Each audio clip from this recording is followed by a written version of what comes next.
So in this video, we're just going to take a very brief look at the sales by type section. So as always, make sure you're logged into your seller account as an administrator. And then from the admin panel, look to the left and go to manage, expand that. And then we have sales by type just here. So expand that. And then we have four options. So this is a bit of an odd one, and you'll see why in a moment. But we have four options. One is website sales, mail order sales, telephone sales, and then eBay sales. Each of these effectively acts as a filter. So just before we click on any of these, I'm going to go back to here. So manage sales. So this takes us through to the sales manager. This keeps a record of all the sales, the type of sale it was, etc., etc., etc. All right. So if I just go back to home and from here, manage sales by type. If I click on website sales, this effectively just adds a filter to the sales manager, which only shows sales made on the website. So if I click it, here we go. We've got a significantly smaller amount of sales through that particular option. Each of those options basically does the same. So it filters to sales made through mail order. So if I click on that, there's one in here that I've set up.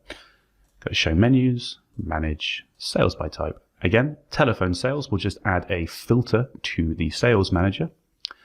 And there we go, telephone sale. You can see here the type there is underneath it. There's a little picture of a phone. If we go to show menus again, just do the final one just to show for completion. eBay sales. I've made no eBay sales because I have not linked eBay to this account. So there'll be nothing in there. There we go.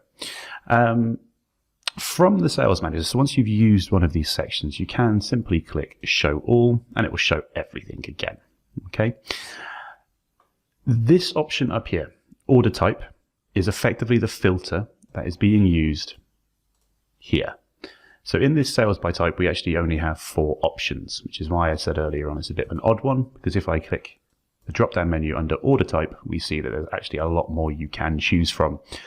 So for example, if I wanted to check out, let's say, pro formas that I have sent out to customers, just click on that, and then here we are. It shows me all of the sales that have been made, or implicit agreements to make a sale with a pro forma. And again, I can just click here and then go to POS sales, which there'll be none for because I have not connected a POS system. Same for Amazon, not connected, so nothing there. eBay, we've done this already. But yeah, this is one way of checking out all the different types of sales and filtering it through. So that's what that section does within the manage sales by type. So there's only four within this section. If you get yourself to the sales manager, there is much more variety available to you to filter these options. Thank you very much.